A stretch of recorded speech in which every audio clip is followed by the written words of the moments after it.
I'm Hettie Johnson, and I've been a speech pathologist for 45 years.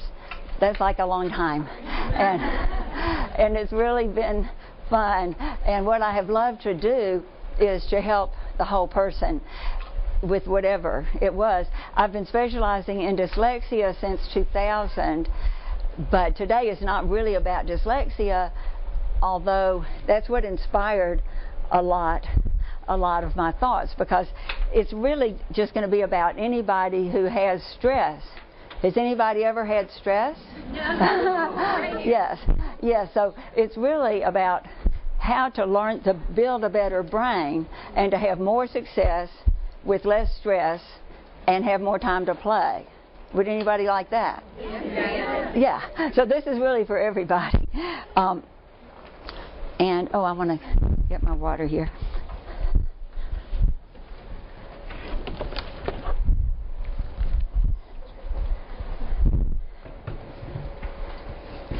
And we're going to talk about my 3 magic keys. When I see someone for an evaluation or to teach them these strategies, I like to just first of all put the 3 magic keys on one card, because it makes it, you can do these things. And so we're going to talk about these today, especially if you're here for the second hour. It's going to all go together, really. So the first magic key is what I call SPA, and this is going to be to keep your brain open to begin with. Like, has anybody ever had their brain kind of shut down on them?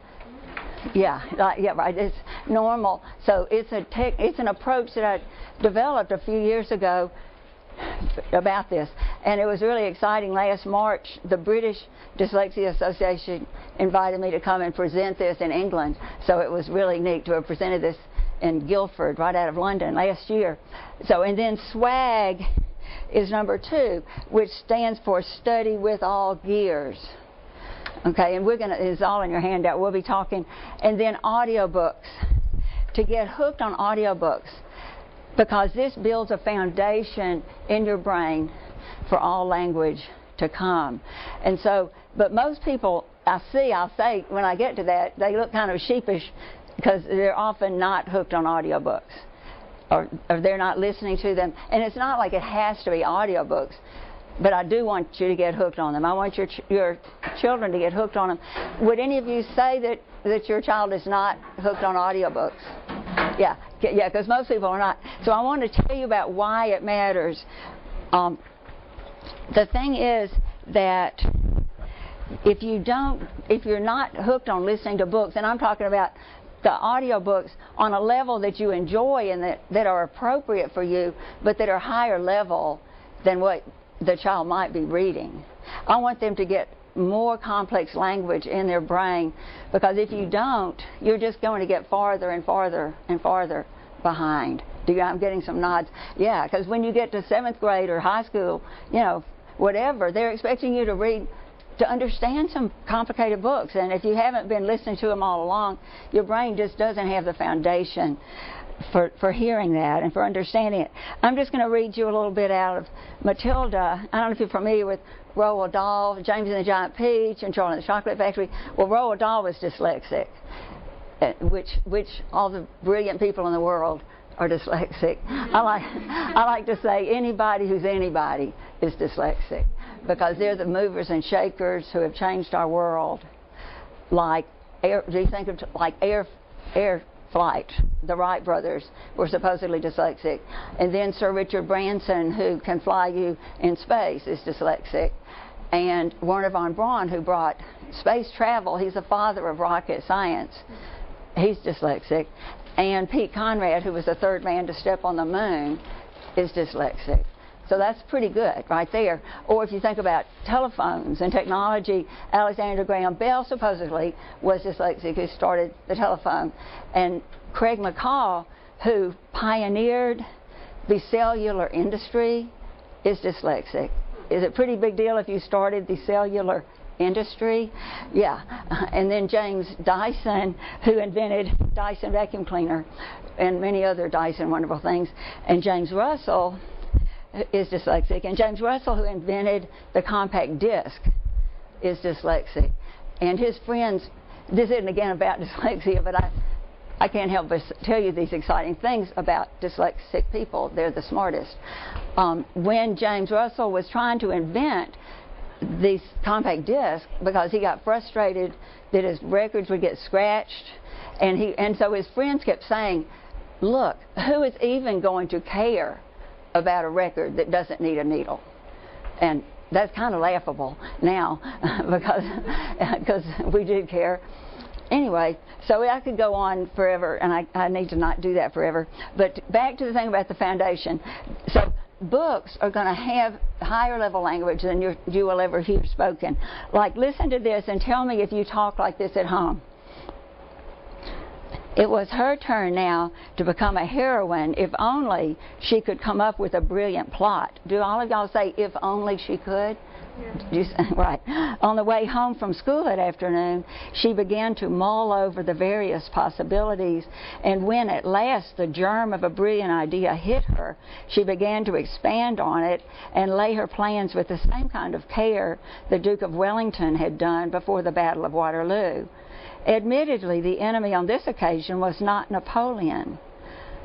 Okay, do y'all talk like that?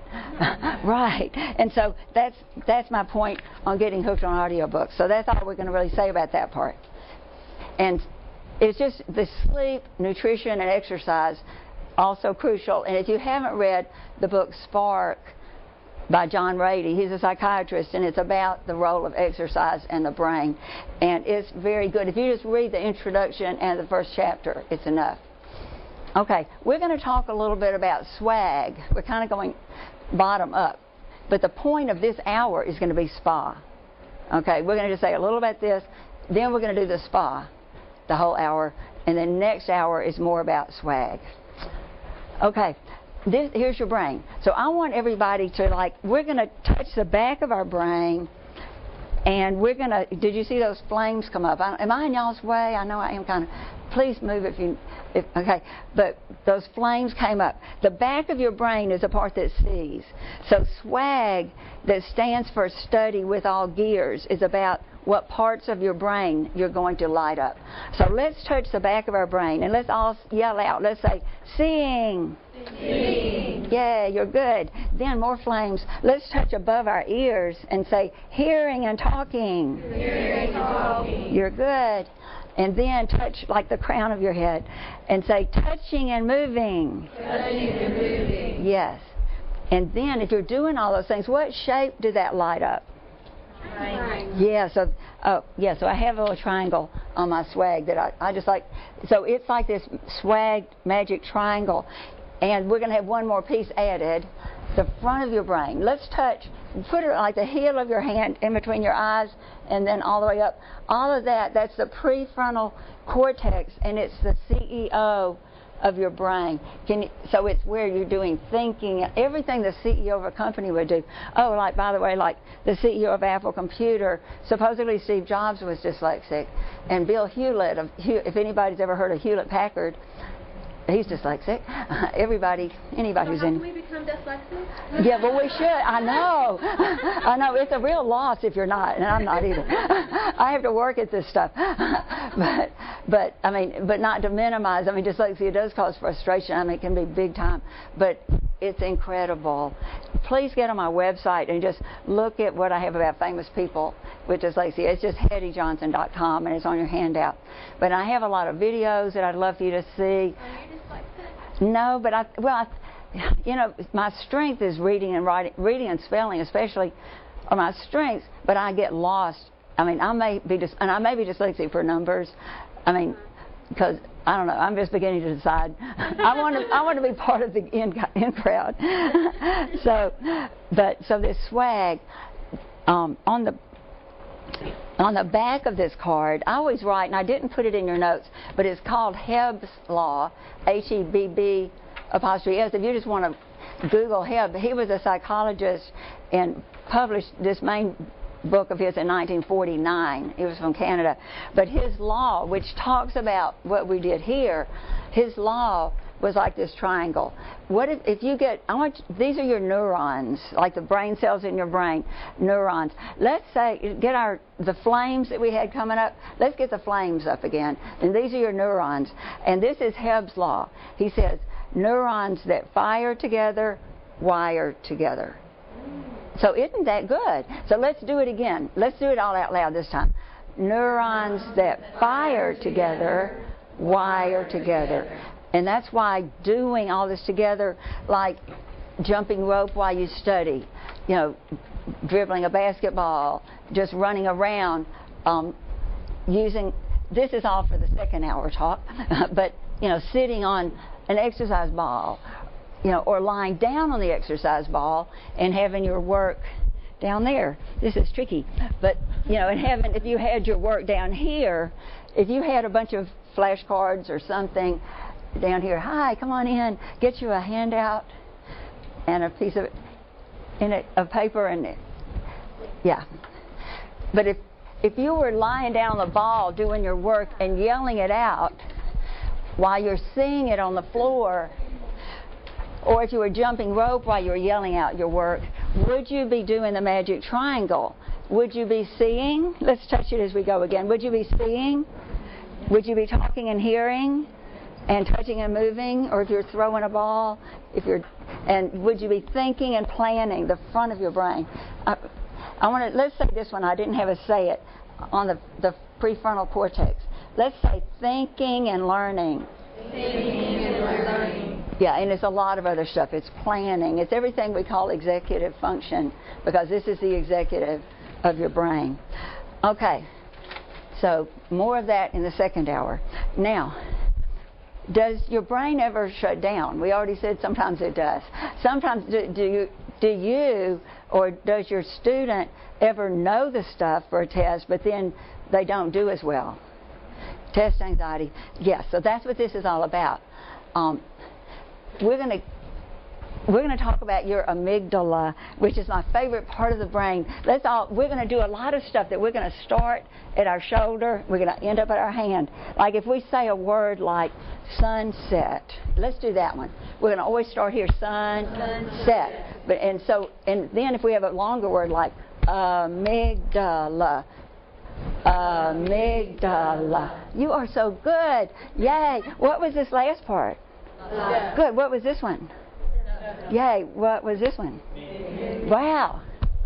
Yay. Okay. You are good. The amygdala is the guardian of your learning brain. So here's your learning brain. Learning, thinking, planning. God put the amygdala in your brain to protect you from danger. And it will shut down this learning part if you think you're in danger. Okay? If your amygdala gets the thought that you're in danger. And here's the amygdala. Got this little pinky, and it's the name amygdala means almond in Greek.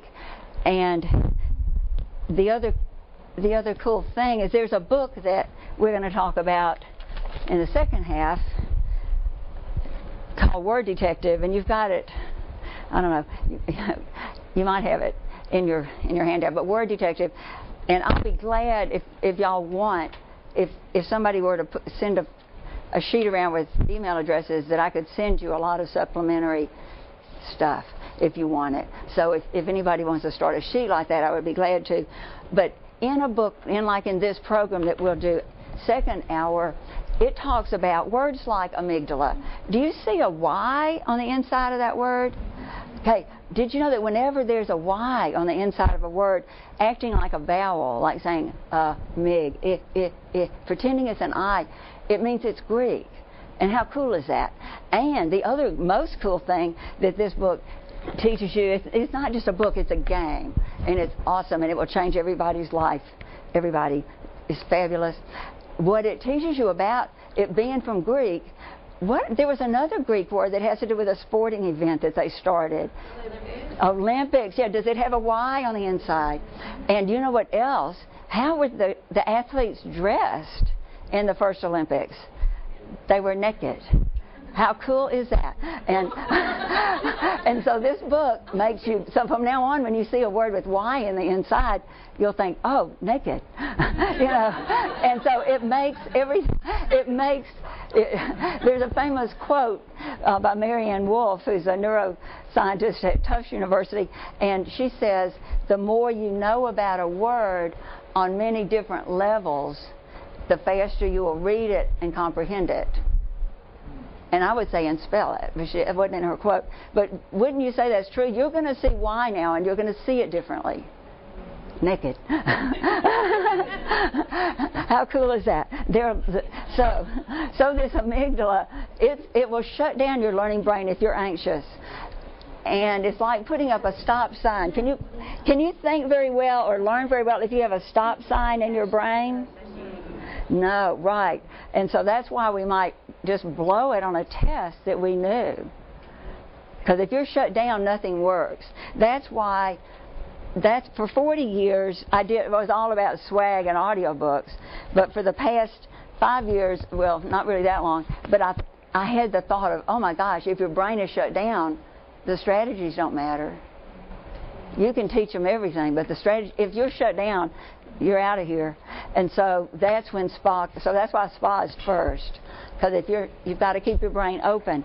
Because if you're frustrated, your brain goes into fight or flight or freeze. Do you ever notice that when you or your child gets anxious, that it kind of goes downhill from there, and that they kind of want to, don't they want to get up? Because they fight, flight, or freeze. So let's read, what is it our job to do? Can you tell me? It's your job to keep your amygdala happy. Can you tell me? Or tell me it's my job to keep my amygdala happy. I mean, it's my job to keep my amygdala happy. Okay, so I need a volunteer. You want to come up here? My husband, we went to Africa last year, and my husband took this picture. There are 8 lionesses up in the branches of this tree, and so and it's just a nice shade tree. It's safe. It's safe. So I'm going to want you to read your book here under this lion tree.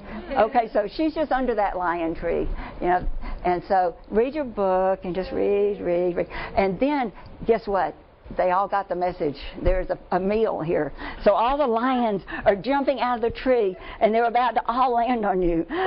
And what's your amygdala going to tell you to do? To run. Yes, to run. And what are you going to do about your book? Drop it. Yeah, good. Yeah, drop and run. Okay, thank you. So that's what the amygdala is going to do. But with our kids, if your amygdala, it's a filter. It's a filter. It only has 2 choices with this filter. If it thinks that what you're learning is safe, it'll let you learn. But if it thinks it's dangerous, it sends it to fight or flight, and you have no choice. Have you ever noticed that? I mean, when somebody kind of shuts down, it's not like you can just easily get back into it, right? Because it's not under conscious control. And so you can either have lose-lose or win-win. Let's look at lose-lose. Like if you're stressed, angry, or frustrated, or bored, or if you hate this, if somebody says, I hate this, any of that, your brain, your amygdala sends you into survival mode, like running from those lions, and it will actually decrease the blood flow and the oxygen and the nutrients to thinking, and it increases them to the parts of your brain that helps you run and move and fight. So it's no wonder they don't want to just sit there. And to add insult to injury, the amygdala then also releases these stress chemicals like cortisol that makes you even more stressed. Have you noticed it does go from bad to worse? And these negative feelings take control. Now, I'm going to have Judy Willis on a lot of my slides. Judy Willis, you can Google her and Google Judy Willis and the amygdala or stress and learning. She's a neurologist for years before she decided to go back to school to become a middle school math teacher. Is that unusual? How many neurologists quit to become a teacher? And but she is into brain-friendly learning. And this book, Learning to Love Math, is really about just learning to love learning. Okay, and if our kids or if we love what we're learning, are we going to do better? Yeah. And so that's what this is all about. So win-win. If you're calm and alert and focused, your amygdala sends the information to thinking so that you can learn, and plus it adds dopamine, which is like a memory chip. Who would like a memory chip? Here they come. Here's an extra memory chip for your brain. So if you know, so we've got to keep our amygdala happy. Okay? And back to saying the amygdala is a filter that only has two choices. Okay, so the thing is getting the information in through, what did you touch for me? Seeing, talking, hearing, touching, moving, is getting the information in from those areas, but then it's got to get sent to thinking and learning.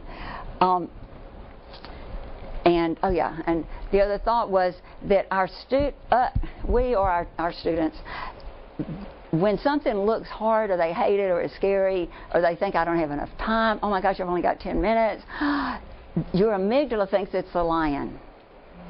Okay, the amygdala does not get it. If the amygdala gets the message that you're in some kind of danger, it's just like it really was a lion. Okay, because God put it in your brain to protect you, and you can't fight with God. I mean, He made you to work this way, and you're not going to just say, you're not going to short circuit what God intended. So here is the SPA. We're going to talk about how we talk to ourselves. The S is self-talk, and then the P is positive mistake correction, and the A is to advocate for yourself or to ask for what you need. It's all about protecting your amygdala, and that's what it's all about. And can y'all hear me okay? Is the air conditioning too loud to y'all? You okay? Okay. So one of my students drew me this picture of this is a brain in a hot tub. So the brain is in the spa. Okay. So I would love anybody that wants to make me more brain in the spa pictures, please do. So okay, now is when you're going to use your index cards. Okay? And your marker. If you get your index card, your marker. And I didn't give you enough index cards to do all the statements that we might write, but you're going to have them in your handout. So we're going to want to write some things, one thing on a card, and make it big, and put an exclamation point and a happy face. I would like a happy face on every card. Okay, because I'm just going to talk to you, but I'm really meaning students, children, us, anybody. I want your brain thinking, I'm good at this. So what if you write on one, I'm good at this? And just make it big and happy. And do you want markers? Yeah, and I might still have some more markers, possibly. Okay, so let's all say it. Let's say, I'm good at this. I'm good at this. Yes. And what if you make another one that says, I can do this? Can you tell me, I can do this? I can do this. Because this is going to help keep your brain, we've got more of this, but keeping your brain open for learning. Like my daughter, when she was in elementary school, she didn't think she could do math. And I started telling her, no, you're good at math. And she said, no, I'm not, because your brain may well argue with you at first. And I've had some students say, but that would be lying. And I tell them, no, God wants you to be, God wants the best for you. And so this is just telling your brain what you want to be. But you've got to tell it in present tense. Because if you say, I'm going to be good at math, your brain will just sit back and say, well, let me know when. And so my daughter, I was telling her, you're good at math. So later, she eventually started saying it. And later that year, I said, well, Natalie, don't you need to study for your math exam? And she said, no, I'm good at math. And so but she really was better at math, which was pretty amazing. And so we've got to keep your brain open. So, and then, like last year, in the Bible, I just saw God put Proverbs 16, 23, 24, like right in front of my face. And I thought, God knew about the spa before I did. What do you know? And what Proverbs, what this says is, it says a wise man's heart guides his mouth, and his lips promote instruction. And then the second verse says pleasant words, like the ones you've written, like I'm good at this.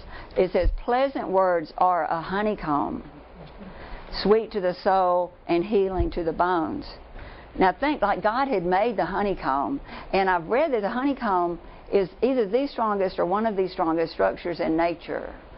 And so God knew this, the honeycomb is the strongest thing I've made, maybe. And now he's going to say in the Bible, pleasant words are a honeycomb. That's like a big deal. And then this is from a book called Spiritual Depression by Lloyd Martin Jones. And it's just really good. And it's about talking to yourself. And he says, don't let yourself talk to you. You talk to yourself. Because that's kind of a funny statement, but do you ever hear that voice? Does anybody ever hear a voice in their head that's telling you can't do something? Yeah, right. And I think that voice is like not of God. You know, I don't think God is in you saying you can't do that. He's not saying that. So who is it? I don't know, but we're gonna, when we hear that voice, I want you to say, "Stop it, brain!" Can you tell me, "Stop it, brain"? Stop it, brain. You can't shut me down. You can't shut me down. Yeah, you can say, "I can do all things through Christ." You know, you can tell him God made me perfect, and I know that, and I can do this. And so we're going to keep our amygdala happy. Okay, so I've already said that part. Okay, another one you might want to write. You're going to end up writing on both sides, I guess, and that would be okay. In real life, I just have you do it on one, but I've run out of cards just about. But to put on one, I'm just having trouble. I can do this. I got this one from Matthew McConaughey, the movie guy, and this was in a book that Katie Couric wrote called "The Best Advice I Ever Got," and Matthew he said that when he was a teenager, he was trying to start the lawnmower, and he told his daddy, he said, "I can't," and his daddy said, "Don't say I can't, son. Say I'm just having trouble." And so that like changed my life, because ever since then, I have opened every jar in the kitchen, because before that I would just give up and hand it to my husband and say I can't, and now I open every jar because I say I'm just having trouble, I can get it, and I don't give up, and I get it open. And you could write on the back of one, "I'm good at," and just leave a blank, because what I want you to put in that blank, don't write it in the blank, but just what you think you're not good at. That's what I want you to tell your brain. We're going to get your brain online with us. And what if you write on one, but what if we say those? Let's say, "I'm just having trouble, I can do it." I'm just having trouble, I can do it. And what if you put in the line this time, put whatever you think you're not so good at. Let's say, I'm good at math. Okay, good. And let's do this one. Let's say, "I do what it takes." I do what it takes. Yeah, so what if you put that on one? A lot of this is like sports.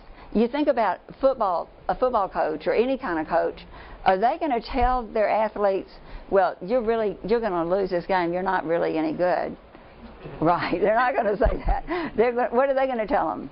You can do it. Yeah, you can do it. Yeah, you're going to win. So I want you we're going to talk to our brain that way, and to say, "I never give up." I never give up. Or to say, "I stick with it." I stick with it. So write those. This is one of my favorites, and I learned this from a lady in one of these talks. And this talk is actually, it's online. It's called "Manage Your Stress for Success." At the end of this talk, of a similar talk a few years ago, a lady got up and she said, "I'm dyslexic and I'm a doctor." And she said that when she was in medical school, that she would be taking something that she just hated sometimes and be failing it. And that she started to tell herself, "I love this. I love this." Let's say it. "I love this." Let's see, what hers was like, organic chemistry. Let's say, "I love organic chemistry." Whoa. Okay. And she said that invariably she would end up loving it and making an A. And then just a few months ago, what was so amazing was a dad of a child I was evaluating for dyslexia.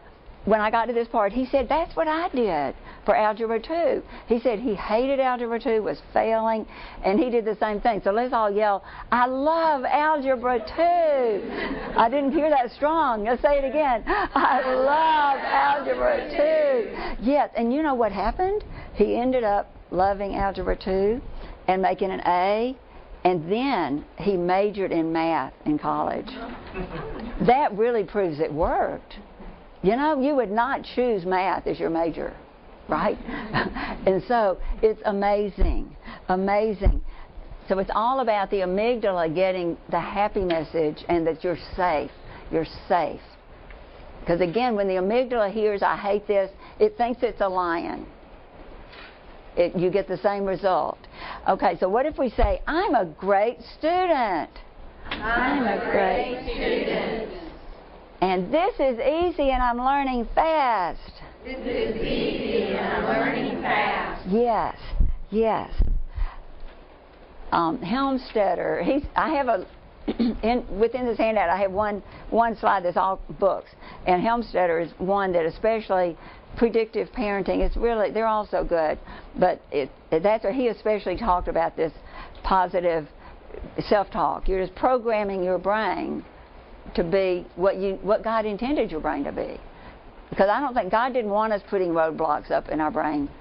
He made that executive of your brain to work and to get the information and to be able to think and learn. And what if we say, nothing is as hard as it looks?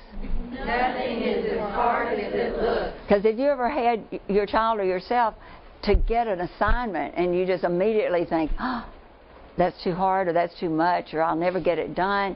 And did it give you a great warm fuzzy feeling? Right. It kind of put that stop sign in your brain. Okay, so now this is the P of the SPA, and this is, to me, maybe the most important thing, that parents and teachers hold a major key. And so this is the positive mistake correction. The first one, and I know I would assume that a lot of y'all or everybody maybe is saying this. I want you to avoid ever saying, but you know that. How many of us have ever said, but you know that? Or, but, yeah, I mean, yeah, I kind of think everybody probably, maybe, has, yeah. Because when we say, or but you knew it just a minute ago. Right? Hadn't that ever happened? Yes. Or you say it to yourself, but I knew this yesterday. I learned this. Or to say, you remember. Remember? When somebody says that to you, your brain is just going, I really don't remember. And your brain is like thinking, oh my gosh, something is really wrong with my brain. If they thought I knew this. I mean, or if I, I knew it, and now I just don't have any clue. So it causes shutdown big time. I learned this just in the past couple of years from a young man who was like 35 years old, and he's the son of one of my good friends, and he was very discouraged. He was still living at home. He had a college degree and he had a job, but like his brother is like, lawyer, children, everything perfect, and here he's sleeping in the bedroom across the hall from his mom and dad, and he's 35. And so he was discouraged, and so I asked if he would just come over and we'd talk about the SPA. I mean, I don't know if he's dyslexic. We didn't discuss that. But he's the one that taught me this one. I just asked him, I said, was there anything that really discouraged you? And he said, it was when Mom would say, but you knew this. And so he just said he would think if I had known it, I wouldn't have missed it. And it just makes you, I think that if we all stop saying that, and I'm going to tell you what to say, because give you some suggestions, and the other deal is to help them to save face, to respect their thinking, like you would do to anybody that you want to help them save face. Like if somebody says or does something that really, really is just dumb. Like, have we all done something like that? I mean, we've all said things that we thought, oh my gosh, why did I say that? It was so wrong, so dumb. And so what I'd want you to say is something like, oh, I know, that's just tricky, or that always gets me too, or anything, but don't make fun of them, or, anything like that. Like, I take Apple classes at the Apple store with my computer. And one of my teacher, John, one of them, he's always really good. But one day we were working, and I said, and this is where he did not help me save face. I asked him, I said, well, something about how to burn a DVD. And he said, Hettie, we've gone over this many times before. And I mean, my amygdala just went, oh no, oh no. And I was like shut down, you know. And what I wish he had done to help me save face, I wish he had said something like, oh, I know, Hettie, it's hard to remember all those steps when you don't do it very often. Or something like that. Yeah. But not to say, we've done this many times. I mean, like, and don't you, I mean, have you not said that? I mean, we've all said it. Because we don't know what it's doing. But it's shutting them down. And then you're in a hole. And so instead of pointing out mistakes, I would want you to say something like, you got this part right. Now we'll get this part. That's what I want to say. So, for example, if it, like this was a 16-year-old girl that came to be tested, and the word was invitation, but she said invention. So this is what I'd want you to do, and it's what I just automatically did, only because I've been teaching this to myself. I didn't used to do this. You know, I'd been a speech pathologist for 40 years before I learned this. Okay? And so it's just, I think it's pretty universal maybe. But so what I told her, she said invention instead of invitation, and I said, you got the beginning and the ending right. And then I paused for just a second, while her amygdala is going, yes, yes, yes, I got it right. And then let that good feeling sink in, but do not say, but, you know, it's real tempting to say, but, look at this. Don't say, but. Say, you got the beginning and the ending right. Now, let's check this part. Or now, let's get the middle. Whatever it is, there's always something right. Even if the answer is totally wrong, I want you to say, you wrote this well, or something. Say, look, say you wrote, or say you answered. And I know it sounds funny, but the point is, we've got to keep the amygdala like blissfully ignorant of mistakes.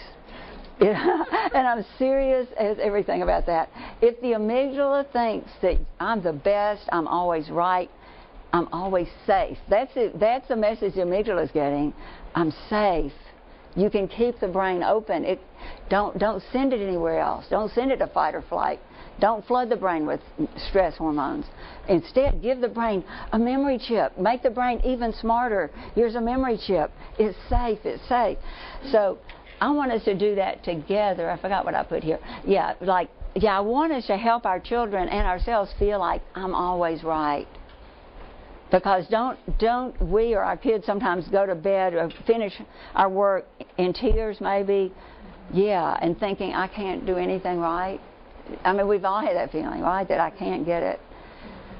And does it help you when you feel that way? Right, it doesn't help. So let's do this thing together. Let's say you got the beginning and the ending right. Now let's check the middle. But it can be whatever you've got, whatever that thing is. But let's say that together. And I like to make it physical, thinking about that swag triangle. Everything I do, I want to put it into your body. I want you to see it, to use this part of your brain. Talk and hear, you'll use the temporal lobes. Touch and move, to get the parietal lobes, and thinking and planning, learning up here. Because let's do our Hebb's law. Neurons that fire together, wire together. Hebb's law, good. So let's do this. Let's say you got the beginning and the ending right. Now let's check the inside, or check the middle, or whatever. Okay, and there's a great TED Talk, I think I put it here. Yeah, because every kid needs a champion. Google TED Talk and every kid. It is so amazing. It's so good. It's so much what we're talking about. Okay.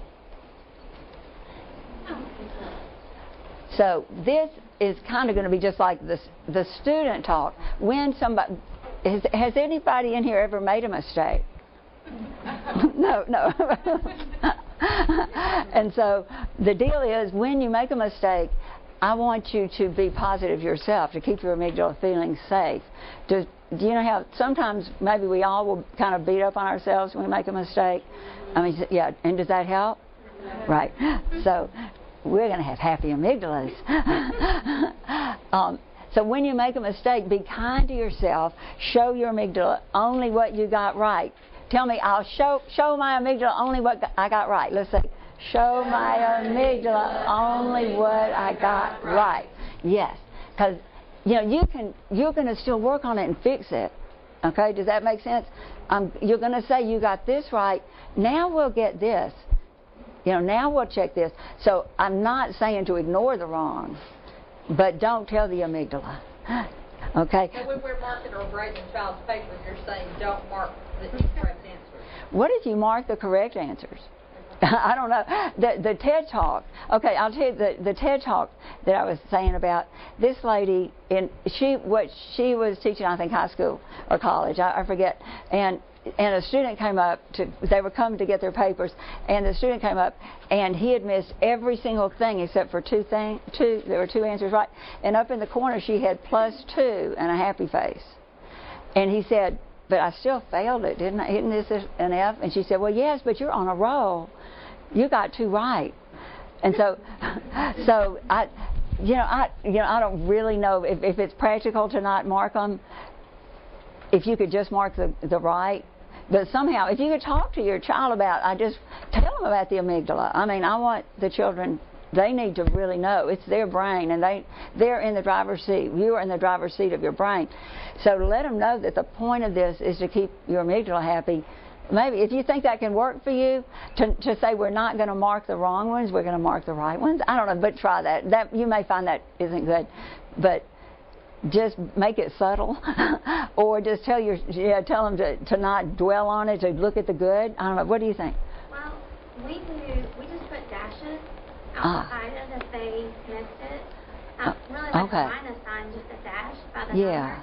Because when my kids see X's, they freak out. It's like, oh my gosh, I gotta redo all that. So yeah. So a dash, that's a dash good. Just out on the side, just real lightly. Yeah. And then just bring them back in. Well, good. So that'd be like subtle, like make. Yeah, good. Identifying. So you're saying instead don't identify anything wrong, just identify the wrong. Right. Well, you're gonna let them know. Okay, this one is right on this paper, and we're gonna work on all of these. So yeah, I'm glad you said that, because I don't want you to think that it's just pie in the sky, and because it really works. I mean, it really works. In fact, Monday I evaluated a man who is turning 60 in a couple of weeks. He's never been tested, and he has felt the thing that breaks your heart. And the wife had sent this letter out to everybody. In fact, if you want the letter, I'll send it, describing the frustration. He's had a very frustrating time. I mean, he's wonderful. He's smart, but they didn't have children because he said he was afraid they would be like him. How sad is that? The wife, they wanted to have children, and now they're 60. And so I did the evaluation Monday, and he is like on cloud 9. He didn't understand, but now he's so. It's just amazing. I mean, like, it's like a new world. Like the wife wrote me yesterday and said it was like, just the weight of the world had come off of his shoulders. But I've had parents write me that same statement about their 7-year-old, on psychiatric medicine. One child who had pulled out all of her eyebrows and eyelashes, 12 years old, and pulled out just clumps of hair. And the psychiatrist had said, when the mother said she was bringing her to me, the psychiatrist said, well, she doesn't have dyslexia. She has trichotillomania, which is what makes you pull your hair out. But I don't think that God made her to pull her hair out. And she quit. And now she's got all her hair back, her eyelashes, her eyebrows, everything's going well. I mean, so this really works. So it really does work. Or like another story, I saw a 5th grade girl who was failing everything, and while I was in the midst of seeing her, I always just do a one day. Since my husband retired 5 years ago, I can't really do it all the time, which I used to do. Now I just do one day and teach everything I can in that day. But the 5th grader was failing everything, and the parents said to each other, they said, we need to get her to see our son, because he's 19 and he was flunking out of Alabama, making 30s and 40s, just flunking out. So a few weeks later I saw him just by himself, and just saw him for the day and taught him the things that I'm going to do these 2 hours. And then I ran into the dad a few months later and said, well, how's your son? And he looked at me kind of funny. He said he's making straight A's. And to go from straight 30s and 40s F's to straight A's, getting the brain open is amazing. Amazing. And using the thing about neurons that wire together. So I want the student to say something like, I got this part right. Now I'll get this part. So let's say that. Pretend like you just have one thing right on your paper. I got this part right. Now I'll get this part. Yes. Something like that. And this one, I think I would write this on a card. I learned from that. I learned from that, and maybe I'll get it next time, or I'll do better next time. I just want you to say something to yourself when you make a mistake that keeps your amygdala happy. Make it feel safe. And again, I never give up. We've talked about that one. James Dyson, who is dyslexic, who invented, and if I hadn't had, I would have carried my vacuum cleaner, but I knew that was going over the top. I was already over the top. But I have a Dyson vacuum cleaner because I had to have a dyslexic vacuum cleaner. and USA Today says it's the best vacuum in the world, and it really is phenomenal. And yeah, and so here's a little book that comes with it, and it tells. Do you think he gave up easily? No. Do you have any idea how many prototypes it took to get it right? 5,127. So have you ever tried something 5,127 times? And so that is a lot of trying. And so these three people at the bottom are all dyslexic. G. Emerson Dickman is a internationally known special ed attorney and was president of the International Dyslexia Association, and Rob Langston is an internationally known motivational speaker who they had dyslexia, and Joan Plumley was my roommate at Auburn, and dyslexic and extremely talented. So these two men wrote this in books about how they advocated for themselves in school growing up, and then even in college and in law school. And then my friend Joan taught it to a 5th grader, and I'm going to pretend like I'm the 5th grader. She taught him these strategies. He was failing everything, and she taught him how the SPA. And so he called his teachers together. Say, you're my 5th grade teachers. You all look very like, y'all are nice teachers. And so he called them together. He said, I need to have a conference with you. And so he said, just like what they said to say, he said, I want to do my best in your class. You know, I really want to learn from you.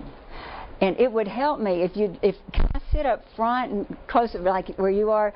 So I want to sit up front so I can really learn. But it would also help me. Would you promise not to call on me unless I volunteer? Because if I'm nervous that you're going to call on me, I can't think. Have you ever had that happen? I mean, everybody has, right? That you're thinking, please don't call on me. And you can't. Can you concentrate on what's being taught? Right, your brain, it is not listening because you're just panicked. So he said, then I promise you, and that's what these guys did in college and law school. They would say to their professor, I promise you in return that I'll come prepared and I'll do my best and I will be paying attention because I want to learn. And if I raise my hand, please call on me because I want to participate. And then like I tell my students, then raise your hand, volunteer for something, even if it's just to ask a question or to say, oh, that's interesting, whatever, but raise your hand. And so he did this, and he went from straight F's to straight A's. And then the next year in 6th grade, he came in to Joan for his first tutoring, and he said, he put his books down and he said, well, I've already held my conference with my teachers. So he had just taken it over, and now he's just finished 7th grade, and he's all straight A's. To take it on for yourself is incredible. Incredible. And like just another cool story of like what will happen if we're frustrated about something.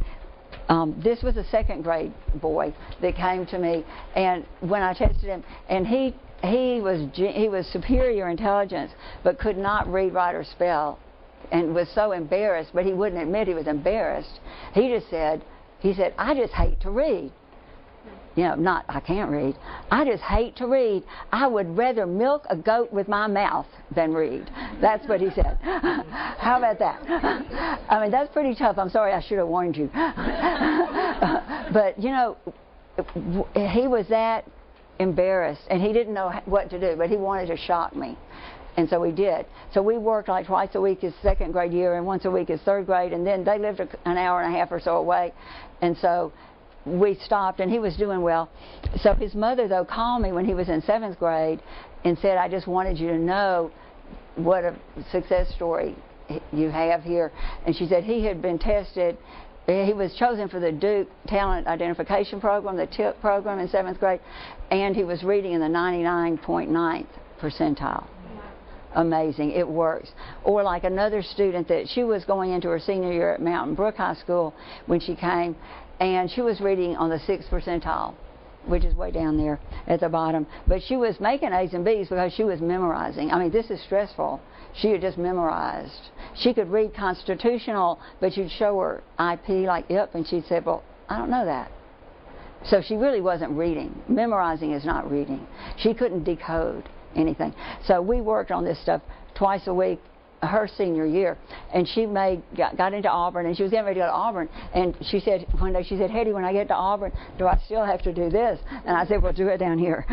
because she needed to do it, or she, and it will be a strategy we'll do next hour about spelling and learning that involves this in your hand. But so she got to Auburn, she made the dean's list in civil engineering her first semester, and now and all the way through, she's finished now, she's a civil engineer in Georgia. Dean's list all the way through. Not bad. Not bad for 6th percentile as a senior. So just these books are just wonderful books. They're all wonderful. And so really that's back to the other. I want to say again, like the major keys of this is that I want the default position of your brain to be, I can do this. I don't want the default position to be panic. I want it to be, I can do this. And to make up your own, make it up on the spot. Teach yourself or your children to make up what they need. Like a girl that was having so much trouble getting her ACT was terrible. She had taken it several times, and so she called me the night before she took it the last time, and we were just talking about ideas, and I told her to make up things. And so she took it, and she did well enough on it to get in to Montevallo, and she is on the president's list every semester. First semester started out president's list, highest grades in her sorority, and she had struggled so much. But she told me two things she made up to herself, of her statements. Is one was, a minute is longer than it seems. Because, if you panic when they say 10 minutes left and you just, it's over. But she would just say, a minute is longer than it seems. And then she would also tell herself, if I could pass my driver's test, I can pass this. And another one that I made up, like I water ski and snow ski, and when I was slaloming like on one ski, and last year, this was just one time that big waves, and I was like, and I panicked, and I just did a face plant, several times, and then my husband said, well, do you want to quit? And I said, no, I'm gonna get this. So I decided, what am I going to tell my brain? So I started saying, it's only water. I'll cut right through. Although it doesn't really feel like only water when you slam into it. But the amygdala doesn't have to know that. Right? And so let's all say, let's ski. And let's say, it's only water. I'll cut right through. Yes, and I did. And it's so amazing that I cannot even picture the waves. In my brain, I can easily see those big waves when I fell, but I cannot see the waves. It's like Jesus and Matthew walking on the water, or something. It's like my brain does not have a picture of the waves when I was being kind to myself and saying it's only water. It's amazing. Or like snow skiing, I might panic and think, I'm going to fall, I'm going too fast. But now I might be yelling it to myself. But I'm yelling, I can always slow down. I can always slow down. So tell me, I can always slow down. Yeah, or I can always stop. I can always stop. Yes, and then it's amazing what a difference. But I so appreciate y'all being here, and I hope that some of y'all might get to come back, but I know it's late. But we're going to do all that stuff the next hour. But any questions? Our amygdala is different. Can my amygdala get tougher? Say my dad's, I had just a real rough and tumble dad that just is really harsh. Yes. Well, I think that everybody I see comes to me with their brain halfway tied behind their back because their amygdala is shut down a lot. Yes, and your amygdala can get extra jumpy. Just think about, if you've ever seen a dog or a child or somebody who was just real jumpy, that just anything would just set them off. That because our amygdala can be hypersensitive. Like another story of a guy that had gone through school, struggled, his amygdala was not happy. His teacher said he was stupid. I hate to say that, but they would just tell his parents that he was in the bottom of the class, starting in kindergarten. So when he took the ACT, he made a 19, which wasn't good enough. He wanted to be a mechanical engineer. But his mother asked if he could have extra time so he'd feel safer. And they didn't know he had dyslexia, but he did have ADHD. So he's like 36, 37 years old now. But they let him have extra time. So his 19, what do you think his 19, and do you know how the ACT is? Like a 36 is perfect. His 19 turned into a 33. And he's a rocket scientist in Huntsville. And I asked his mom, I said, do you think his amygdala had his brain shut? Was he like half tied behind his back? And she said, oh, yes. Because he wasn't surprised when he made the 19 because he thought, well, I'm not smart. I'm stupid, is what he thought. And he told his mom, he said, I never knew I was smart until I made that 33. So is our DNA, can the amygdala be different DNA-wise? Or No, can you be born with everybody, I think that it's, that's where, I'm going to tell you what I just think, because I mean, everybody's different. Everything, our thumbs are not the same. Nobody's got the same anything. But I don't think I would tend to think, I think it's all because it's gotten jumpy. Like you said, your dad was kind of harsh. It's experiential. Yeah, because they all start off the same, but experientially they begin to. That's what I sure think. Okay. I mean, I don't think. Yeah, that's what I sure think. But I change quick. Hmm? You can turn it around. Yes. Yeah. I mean, like these people have. I've got so many stories like that, but I don't have time to tell them all. But people going from straight F's to straight A's. I mean, it happens all the time. It's not a hardwire, it's an experience. Yeah, I think it's an experience, and the amygdala gets jumpy. But thank you. If anybody wants to talk, we can talk up here. So do you